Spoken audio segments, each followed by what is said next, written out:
Hello दोस्तों, आपका एक बार फिर से तुलसी सेंटर में स्वागत है। आज की इस वीडियो में आपको बताने वाला हूँ त्रिकोणमिति टेबल। क्योंकि देखिए, त्रिकोण यानी कि तीन कोण वाले टेबल। त्रिकोणमिति जानने से पहले आपको ये जानना जरूरी है त्रिकोणमितीय टेबल। क्योंकि त्रिकोणमिति सबसे पहले जानने से कि पहले त्रिकोणमितीय टेबल भी जान ले। देखिए, ये तो अभी इतना जल्दी काम नहीं लगेगा, बट याद कर लीजिए आपको धीरे धीरे, क्योंकि जल्दी याद हो नहीं पाएगा तो रटना नहीं, समझना है। मैं ट्रिक द्वारा बताऊंगा, जो भी बताऊंगा, जैसे भी बताऊंगा, जो भी आप समझे बहुत आसान तरीके से समझाऊंगा, ठीक है ना। तो लास्ट तक अगर देखेंगे तो गारंटी मैं लेता हूं आपको समझ में आ जाएगा। क्लियर हुआ बात? चलिए, तो सबसे पहले यहाँ पर हम देखते हैं थीटा का मान लिखेंगे। यहाँ पर थीटा का वैल्यू रखेंगे और फिर 0 अंश का रखेंगे, फिर से 30 अंश का, फिर 45 अंश का, और फिर 60 अंश का, और फिर 90 अंश का रखेंगे। ये वैल्यू मैं रखूँगा। तो पहले थीटा का मान हम रख लेते हैं, एक बार मान लेते हैं साइन थीटा, ये हुआ। फिर इसके बाद मैं मान लेता हूँ कॉस थीटा। देखिए, साइन के बाद क्या लिखिएगा, मानना नहीं है, साइन के बाद क्या लिखिएगा, कॉस थीटा। देखिए, थीटा जो होते हैं ये 6 प्रकार के, देखिए साइन की theta, cos theta, tan theta, cosec theta, sec theta, cot theta. इसमें कि सिर्फ टेबल बताऊंगा, जो अगला रहेगा वीडियो उसमें बहुत गहराई में लेकर आपको चले जाऊंगा और आपको बहुत आने लगेगा। Tan theta, sign cos ten. यदि आपको जीरो भी इसमें नहीं आता त्रिकोणमिति में, मैं समझाऊंगा और आ जाएगा। ये हो गया क्या, कोसेक थीटा। ठीक, कोसेक थीटा। अब क्या है, सेक थीटा। अगला है क्या, कोट थीटा। एक मिनट। ठीक, वही केवल त्रिकोणमिति टेबल नहीं दिख रहा था, इतना तो आपको दिख रहा है ना। ठीक है, बहुत अच्छा। जब इतना आपको दिख रहा है तो ये देखिए, ये sine cos tan cosec sec coat.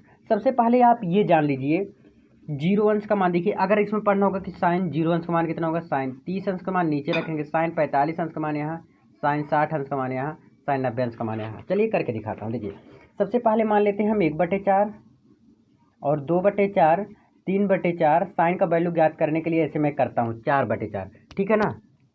त्रिकोणमिति जानने से पहले ये जानना पड़ेगा 1/4, 2/4, 3/4, 4/4, ठीक है ना।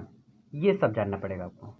4/4 इस तरह करेंगे ना। अब देखिए, इसका हम क्या निकालेंगे, वर्ग या वर्गमूल। देखिए, एक वीडियो में लाऊंगा घन, घनमूल, वर्ग, वर्गमूल, ये सब वीडियो बनाऊंगा अलग से। देखिए, इसको हम काटेंगे, ऊपर नीचे बराबर है तो यहाँ पर आ गया इसका 1। देखिए, 3 को काटेंगे, 3 तो कटेगा नहीं, या इसको मैं लिख सकता हूँ 3 को √3 गुणे √3/2 गुणे 2, यही चीज़ लिख सकता हूँ ना, 2 दूनी 4 को। तो यहाँ पर मैं एक अंक को छोड़ देता हूँ और जो नीचे वाला बस, जैसे इसको मैं कट कर दिया मान लेते हैं, सपोज दैट। लेकिन कट तो नहीं होता, लेकिन मान लेते हैं, क्योंकि इसका मैं वर्गमूल निकाल रहा हूँ। वर्गमूल क्या होगा, अगर 3 का बोलो तो √3 होगा, और 4 का वर्गमूल बोलो तो 2 होगा, यही होगा ना। तो यहाँ पर क्या होगा, इसका वैल्यू √3/2। समझ में आया ना, पहले 1 आया फिर √3। अब इसका काटेंगे, इसका वर्गमूल निकालो तो 2 1 कम 2, 2 दूनी 4, पहले कट गया, ऊपर नीचे पहले काट देते हैं, कट गया। अब इसका वर्गमूल निकालो, 1 का निकालेंगे तो 1 ही रहेगा, और 2 का वर्गमूल निकालेंगे √2 हो जाएगा। क्योंकि जब 2 बार रहा था उसे 1 बार लिखा जाता है। इसे ऐसे देखिए सेम करेंगे। देखिए, 1 का वर्गमूल 1 ही होता है, और 4 का वर्गमूल 2 दूनी के 4 होता है। समझ में आया भैया ना, यही चीज़। और 0/4 है, 0/4, 1/4, 2/4, 3/4, 4/4, ऐसे करना। और देखिए, सबका वर्गमूल, 4 का वर्गमूल 2 होता है, 2 का देखिए पहले 2/4 है, 2 कम 2, 2 दूनी 4, एक कट गया। फिर इसका हम निकाल लेंगे वर्गमूल। सेम ऐसे भी इसको करेंगे, इसका निकाल लेंगे और इसका करेंगे तो 1 आ गया। यानी कि पहले क्या आया आपका, 0 आया, फिर 1/2 आया, फिर 1/√2 आया, और फिर क्या आया आपका √3/2 आया, और क्या आया आपका 1 आया। यही चीज़ मैं बारीकी से रखूँगा। पहले 0 अंश यहाँ पर, इसके नीचे ये, 30 अंश के नीचे ये, और 45 अंश के नीचे ये, 60 अंश के नीचे ये वाला, और 90 अंश के नीचे यही। चलो लिख के दिखाता हूँ आपको नीले पेन से। तो पहले साइन 0 अंश का मान 0 हो गया, साइन 30 अंश का मान 1/2 हो गया, और साइन 45 अंश का मान 1/√2 हो गया। समझ में आ रहा है ना। और साइन 90 अंश का मान हो गया आपका √3/2, और साइन 90 अंश का मान क्या हो गया, 1 हो गया। साइन का उल्टा अब लिख देंगे कास का, यानी कि जो साइन 0 अंश का, देखिए साइन 90 अंश का मान है वो कास 0 अंश का मान होगा, ठीक है ना।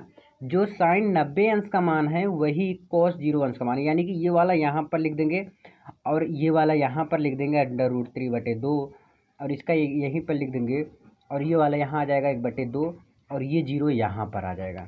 समझ में आया ना। यानी कि उल्टा, ये वाला यहाँ, ये वाला यहाँ, ये वाला यहाँ, ये वाला यहाँ पर, ये वाला यहाँ पर। समझ में आ गया। बहुत आसान तरीके से मैं समझता हूँ, आपको कहाँ नहीं समझ में आ रहा तो वही मैं प्रयास करता हूँ कि आपको जिससे कि समझ में आ जाए। अब मुझे किसका वैल्यू निकालना है, tan का वैल्यू निकालना है। tan का वैल्यू कैसे निकलेगा ध्यान से समझिएगा आप सब। अगर मान लेते हैं सपोज दैट इसका करने तो 0 आ जाएगा। अगर इसका लेंगे, इसका ऊपर वाला लेते हैं, किसका ऊपर वाला लेते हैं, फिर नीचे वाला लेते हैं, तो इसके ऊपर और नीचे, तो 0/1 करेंगे तो 0 हो जाएगा। अब करेंगे 1/के अंडर रूट 3, पहले ऊपर वाला लिख देंगे, इसके देखिए साइन के ऊपर वाला और कोस के ऊपर वाला। साइन के ऊपर वाला 1 है और कोस के ऊपर वाला क्या है, √3 है, तो लिख देंगे। समझ में आया ना। और इसका ऐसे tan देखिए ये हुआ। अब इसका देखेंगे, इसके ऊपर का 1 है और इसके भी ऊपर का कितना है, 1 है, तो यहाँ पर लिख देंगे 1।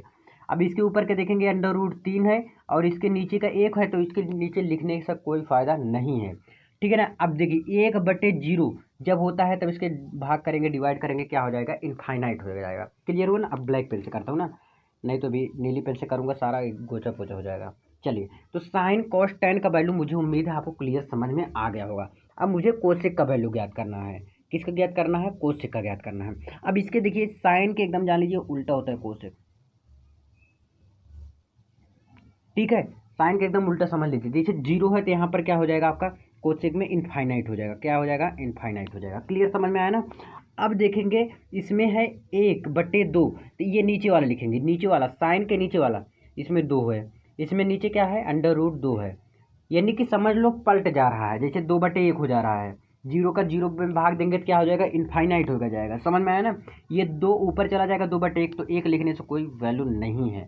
इसका सेम ऐसे करेंगे, देखिए 1/√2 है ना, ध्यान में समझिएगा, इसको अंडर√2 है, 2 यार, ठीक है ना, कोसेक में 2 है, तो देखिए अंडर√2 ऊपर चला जाएगा, 1 नीचे आ जाएगा, तो कोई फ़ायदा नहीं है लिखने से। अब ऐसे सेम ये भी है, अंडर√3/2 है, ये ऊपर हो जाएगा, 2 ऊपर हो जाएगा, √3 नीचे हो जाएगा। समझ में आ रहा है ना, ऊपर नीचे पलट जा रहा है, और 1 को पलटेंगे तो 1 ही हो जाएगा। समझ में आया भैया। जैसे 1/1 है तो उसको हम करेंगे तो 1 ही आएगा। अगर 0 बटे हम कितना करेंगे, 0 कर देंगे तो इनफाइनाइट आ जाएगा। और 2/1, 0 अगर 1 कर देंगे भैया तो इनफाइनाइट आएगा ना, तो इसको 2/1 अंडर√2/1 2/√3, ये समझ में आया ना। अब देखिए साइन का वैल्यू पता हो गया। अब कॉस का कैसे ज्ञात करेंगे, देखिए अच्छे से, जैसे इसको किए हो वैसे मुझे इसको भी करना है, ठीक है ना। कोस का भी ऐसे करना है, यानी कि कोस का जब ऐसे करेंगे, जैसे किए हम साइन का कोसेक निकालने के लिए, वैसे सेक का निकालेंगे। 1/1 करेंगे तो क्या आ जाएगा, 1 आ जाएगा। तो मैं इसको नीली पेन से करता हूँ, नहीं रेड पेन से कर दो ना, ज़्यादा सही रहेगा। 1 कर दिया, ठीक है। अब देखिए इसका करेंगे 2/√3, यानी कि मैं क्या कर दे रहा हूँ, पलट दे रहा हूँ, सारा को पलट दो। अब इसको भी करेंगे तो √2/1 हो जाएगा, इसको भी करेंगे तो 2/1 हो जाएगा, तो 1 लिखने से नीचे कोई फ़ायदा नहीं है। अब इसको भी करेंगे, 0 से 0 में भाग देंगे, 0/1 करेंगे तो इनफाइनाइट आ जाएगा, क्योंकि 0 से 1 में भाग देंगे, 0/1 लिखेंगे तो क्या आ जाता है, हमेशा इनफाइनाइट आता है। अब कोट थीटा, कौन सा थीटा, कोट थीटा ज्ञात करेंगे। अब क्या बच रहा है, tan का एकदम सेम उल्टा क्या होता है, कोट होता है। एक चीज़ आप इसको याद भी करते चले, आप एक चीज़ याद करते चलिए, देखिए याद करने की चीज़ है, साइन का उल्टा क्या होता है, कोसेक होता है, कोसेक कॉस का उल्टा क्या होता है, सेक होता है, और tan का उल्टा क्या होता है, कॉट होता है। समझ में आया ना।